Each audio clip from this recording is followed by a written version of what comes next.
The week flew by in a whirl of training, meditation, and preparation for Clora. She and Omega spent each day focused, honing skills that would prepare them for the challenges of the Advanced Warfare course.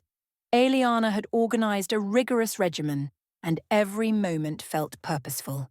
Each morning began with meditation. Under Aeliana's guidance, Clora practiced elven breathing techniques, channeling focus and mental clarity. This was crucial, she realized, as much of the training would test her endurance and patience, not just her strength. Omega lay beside her during each session, his presence anchoring her, their bond growing stronger with every heartbeat shared in quiet unity. They'd then move into agility exercises where Clora and Omega practiced synchronized movement drills across rugged terrain. The exercises pushed both of them to stay in sync, relying on each other's instincts. They scaled rocks, maneuvered through dense forest, and practiced stealth as they shadowed Aeliana through hidden paths. Omega was agile, responsive, and attuned to her every move, a partnership forged by the trials they'd endured together. In the afternoons, Aeliana introduced her to ancient elven combat techniques, focusing on how to wield the Staff of Light with precision. Clora had already mastered using it to create blinding flashes and protective shields. But Aeliana demonstrated an advanced technique, concentrating the staff's light into a focused, searing beam that could cut through armor. It took intense focus and mental discipline to gather and direct the energy, and Clora found it exhausting but exhilarating. One afternoon, Aeliana led her to a hidden valley, untouched by time, where ancient elven symbols mark the rocks and trees. Here she practiced channeling energy from her surroundings into the staff, feeling the power of Alfheim's landscapes filling her. The staff grew warm in her grip, and light pulsed through it in harmony with her heartbeat. As she mastered the flow, Aeliana stood back, nodding in approval. "Remember, Clora," Aeliana said, her voice carrying wisdom and pride, "the staff is a guide, not the source. It reflects the strength within you. The stronger your heart, the brighter its light." The week also involved strategy sessions where Aeliana shared stories from her role as guardian and gave Clora insights into realms that had been sealed away. Nythoria's plight was one of many, and each story reminded Clora of the responsibility that came with wielding power. She understood now that her path as Alpha wasn't just to protect her pack, but also to safeguard the balance that Echo Division had sworn to uphold. In their downtime, Clora and Omega explored the elven villages scattered around the training grounds. She was welcomed warmly, with curious glances from some and respectful nods from others. For many, she was the first human to undergo such training, and they watched her with intrigue as she sparred with their warriors or sat quietly with Aeliana, absorbing knowledge. By the end of the week, Clora felt the weight of what lay ahead, but she was ready. On the morning of the course, she donned her tactical armor, her Staff of Light strapped across her back. Omega stood beside her, his eyes gleaming with anticipation, as if he too understood the significance of this next chapter. They approached the grand stone archway leading into the War College, where elven warriors, scholars, and even high-ranking officials stood, watching her arrival. The commander who had initially doubted her looked at her now with a measure of respect, nodding as she walked past. Aeliana met her at the entrance, her expression a mix of pride and encouragement. "You've come far, Clora," she said. "Remember your strength, your purpose, and trust in Omega. This journey will bring you closer to the leader you are meant to become." Clora nodded, feeling both the weight of her role and the unwavering support from those around her. She took a deep breath, steadied herself, and stepped into the War College, ready to face whatever awaited her. The path forward was filled with uncertainty, but with Omega at her side and the wisdom she'd gained, she was prepared to embrace every challenge that lay ahead. Clora's first step into the Elven War College was taken with bare feet against the cool stones, each step purposeful and steady. She had relinquished everything that spoke of her pack identity, the tactical armor, weapons, and even her familiar boots. Dressed in a thin elven tunic and sandals, stripped to her essence, she was among 100 elves, the first and only human to attempt the trials that lay ahead. The whispers of her fellow recruits grew like a gathering storm around her. "A human?" one murmured, barely hiding a smirk. "She'll last a day at most." But Clora's gaze remained forward, her posture a pillar of defiance and unspoken strength. Omega had been led away from her side, placed in a kennel far out of her reach and sight, and the feeling of isolation bore down on her like the weight of iron chains. Yet she was not deterred. She had faced adversity before, but even as the whispering doubts of the elves grew, she could feel her will hardening. She had prepared herself for this as she had for every mission, every battle. Now, she was here, not just to prove herself, but to rise above everything she thought she knew about herself. Day 1. The Gauntlet. From the very first hour, the elven instructors made it clear they would not go easy on her. They had woven a course of unrelenting trials designed to strip every recruit down to their core. Clora began her first day running, an unbroken line of sprints and climbs through the mist-laden woods surrounding the War College, her muscles screaming as she pushed herself past exhaustion. Elven recruits bounded gracefully over tree roots and darted up slopes as if weightless, but Clora felt each pounding step as her sandals slipped against the stones, the tunic sticking to her skin with sweat. Her legs felt like lead, but her breath came steady, her focus unwavering. She could hear the faint murmur of Omega's spirit in her mind, steadying her, but the distance between them made her heart ache. Yet she continued, the isolation pushing her further inward, forcing her to draw on reserves she hadn't realized she had. Day 3.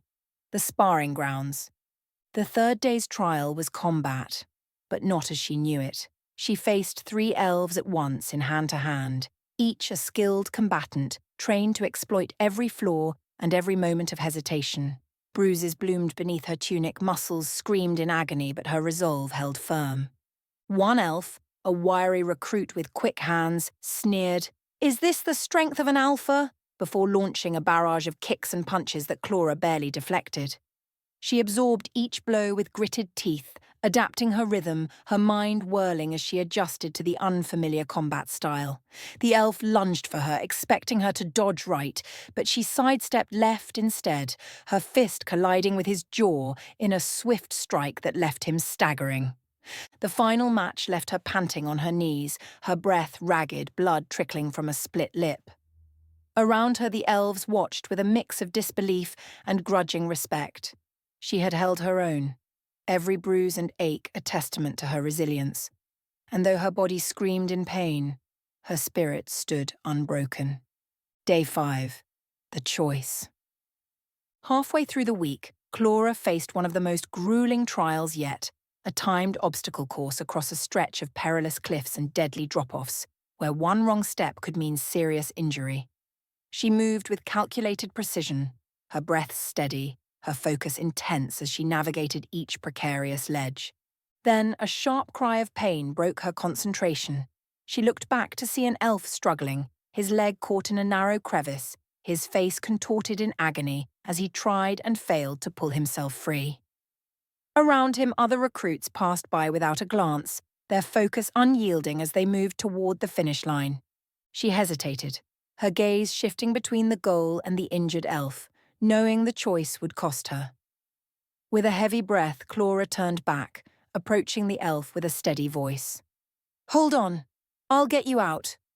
Quickly, she assessed his injury, realizing it was a severe break. With calm precision, she tore a strip from her tunic and fashioned a makeshift splint, lifting him over her shoulder despite the strain it put on her already exhausted body. Every step back to the med tent was a battle of will against pain, but she pressed on, refusing to let him go. As she reached the med tent, one of the commanders approached her with a solemn look. "You're aware this was a timed course, and now you'll fail."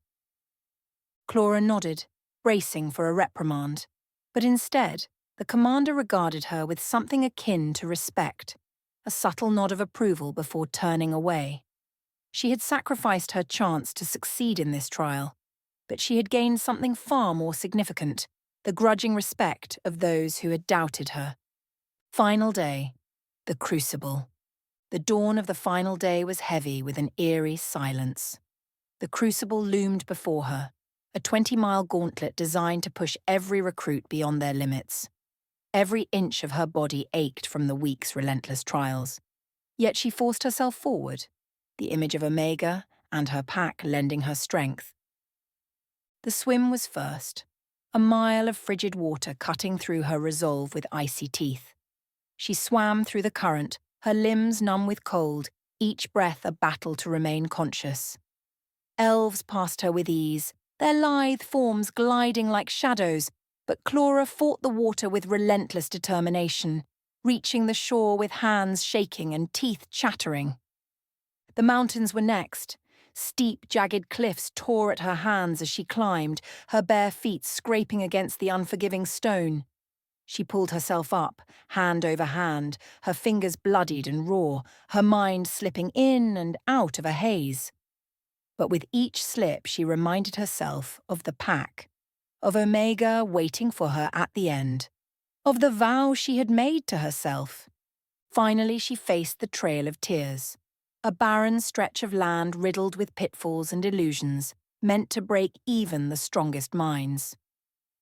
She stumbled, her vision blurring, her legs barely holding her weight. At one point she fell, her body crumpling against the ground, but a voice echoed in her mind, Gunner's words from their training, urging her to stand, to keep going no matter the pain. The gate was within reach, but 3 warriors blocked her path. Each towered over her, eyes cold and unforgiving, their stance daring her to try. She launched herself forward, her fists meeting iron's strong arms. Each blow she landed was met with a brutal counter, but she studied their movements, waiting for a break in their rhythm. Finally, she saw her opening. Ducking low, she drove her shoulder into one warrior, using his momentum to throw him off balance, slipping past him and evading the others in a graceful slide. With a final burst of energy, she threw herself through the gate, the horn blaring as she staggered to her knees. The silence that followed was profound. Slowly the elves approached her, their expressions softened, awe mixing with the disbelief in their eyes. Among them, the head instructor approached, his gaze steady. He extended a hand, lifting her to her feet. "You've not only completed the Crucible, Clora Faelan. You've defied every expectation and shown us what true resilience is." Clora's vision blurred, the weight of exhaustion settling over her, but a quiet pride filled her chest. She had done more than endure. She had earned her place here, standing shoulder to shoulder with those who had doubted her. From the ranks, Omega appeared, freed from his kennel, bounding toward her with a joyous howl. She knelt, embracing him, the bond between them strengthening, their spirits entwined as one. In that moment, she knew she was ready to face any challenge, any enemy, with her pack beside her. The next morning, Clora stood among the trainees in the early morning light, the atmosphere of the courtyard tinged with solemnity. She glanced at the 3 pairs of sandals on a nearby shelf, silent tributes to the elves who had fallen away from the training. This course had broken them, proving that even the elite of the elven ranks were not guaranteed a path to the end. Commander Faelith, the garrison commander, stepped forward, his gaze steely and unwavering. He addressed the remaining trainees, his voice echoing through the stone courtyard with a tone of pride and challenge. "Congratulations to each of you," he began, his gaze sweeping over the group. "You've proven your resilience, but understand this. Endurance alone does not forge a warrior in the fires of true combat. The next stage of training will be a month of study, learning the history and battles of the greatest elven warriors and the secrets of the art of war. These are not just stories, nor are they mere techniques. They are lessons in the legacy we carry, one you must understand to truly honor your place here." Clora listened intently, fully aware that this was as much a test as the physical trials had been. Commander Faelan gestured to the stone walls around them, which bore intricate carvings depicting warriors in battle, shields raised high and swords locked in fierce clashes. As the group filed into the grand hall, they were met with walls lined with ancient tapestries, each woven with scenes of elven history, battles of legendary proportions, treaties, triumphs, and betrayals. "This hall holds the echoes of our ancestors' choices," the commander began. "Each battle, each warrior, each decision has shaped Alfheim, and their legacies ripple out to all the realms." They took seats around a massive table where maps of ancient elven territories were spread, along with meticulously detailed illustrations of warriors wielding enchanted weapons, armor gleaming under a long-forgotten sun. Commander Faelan turned to one of the trainees and nodded for him to read an inscription carved into the stone wall. The trainee's voice filled the hall as he recited, "The Great Battle of Falrendor, where the High Elves of the Light Realm defended the Heartstone from the fallen shadows." Faelan's expression grew somber as he addressed the group. The Heartstone was a symbol of life itself, a relic holding a boundless well of energy from Alfheim's core. Its power was sought by those who would twist its nature to bring darkness into our lands. The fallen shadows were a splinter faction of elves, once our kin, corrupted by the darkness they thought they could wield. They sought to draw power from the Heartstone to elevate themselves above all other beings. A hush fell over the room as Faelan's gaze grew distant. "In that battle, our ancestors learned that darkness, no matter how tempting, cannot be controlled without a price. It is not a tool, it is a poison." Clora absorbed every word, sensing how deeply this history resonated with the elves, not only as a cautionary tale, but as a source of pride. She felt her own connection to Echo Division's battles intensify. She too had seen comrades tempted by forces beyond their control, forces that left them forever changed. Commander Faelan continued, turning to another tapestry. This one depicted an elf clad in silver armor, a sword blazing with light. "This is Vandar the Unyielding," he explained. "In the Battle of Celestial Vale, he led a company against a host of night terrors. They fought in the Deadwood, where magic was nullified, and each warrior had to rely on sheer skill and resolve alone. Vandar fell that day, but his determination left a permanent mark on our people. His strategy inspired 1,000 more victories, each one forged in his honor." As Faelan spoke, Clora realized that Vandar had not simply been a skilled warrior. He had embodied a spirit she recognized in herself and her team, a willingness to sacrifice and a fierce loyalty to one's own. After the stories, Faelan instructed the trainees to form small groups, each assigned a legendary battle to study in detail. Clora's group was assigned the Battle of Feendar Pass, a moment in history when Alfheim's forces had narrowly prevented an invasion from a neighbouring dark realm. "This battle," Faelan explained, "is notable for its complexity, as our forces were outnumbered and strategically outmaneuvered. Our commander at the time, Mariel Silverwind, devised a plan that went beyond mere force. She aligned with the elemental spirits, creating natural barriers from earth, fire, and wind. It was a testament to her ability to see beyond what was visible and harness the unseen allies of Alfheim." Clora was entranced by the details of the battle. Mariel's approach reminded her of her own pack, where teamwork and resourcefulness were as vital as strength. As she pored over the map of Feendar Pass, she saw how the soldiers had used the terrain to their advantage, turning what should have been a defeat into a resounding victory. In the evenings, as they continued to study, Commander Faelan would gather the trainees for discussions on elven strategy. "An elf does not simply fight for victory," he explained. "We fight for preservation, for the balance of all realms. In battle there is power not only in strength but in restraint, and wisdom. A true warrior knows when to strike and, just as importantly, when to wait. As Clora immersed herself in the tales of elven warriors, she found a renewed respect for the principles guiding them. Echo Division's work often dealt in shadows, quick decisions, and survival. But the elves brought a sense of purpose and unity that Clora found inspiring. It was a reminder of why she had joined Echo Division: to protect, to defend, and to fight for something greater than herself. In the final week of their studies, Faelith presented the class with a new challenge. They were to draft a battle plan for an imagined scenario where Alfheim was under siege by a coalition of dark forces. Each trainee was to present their strategy before a panel of seasoned elven commanders. Clora stayed up late that night, carefully crafting a plan that combined her new understanding of elven principles with her own tactical instincts. The day came for presentations, and as Clora stepped forward to explain her plan, she saw a look of surprise on Faelith's face.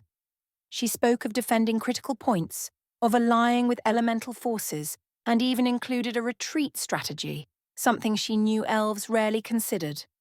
Retreat is not surrender, she explained, her voice steady. Sometimes it's survival, a way to regroup and strike back with renewed strength.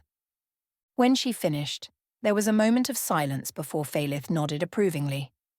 "You understand what many take years to accept," he said, his tone filled with newfound respect.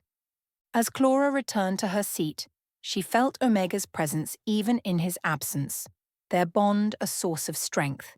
She had passed through the Crucible and emerged with a deeper understanding of what it meant to lead and to fight, not only for Echo Division but for a legacy much older than herself.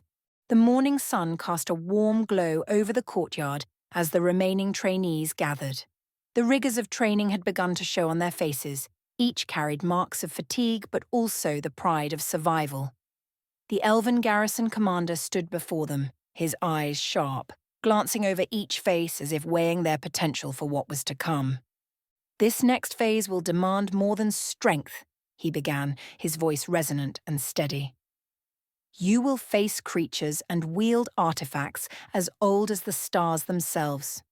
Many before you have tried, few have succeeded. Some of these creatures will choose you if they deem you worthy. But remember," he paused, looking directly at Clora, "this isn't just about strength. It's about respect, resilience, and understanding the soul of a creature bound to the ancient magic."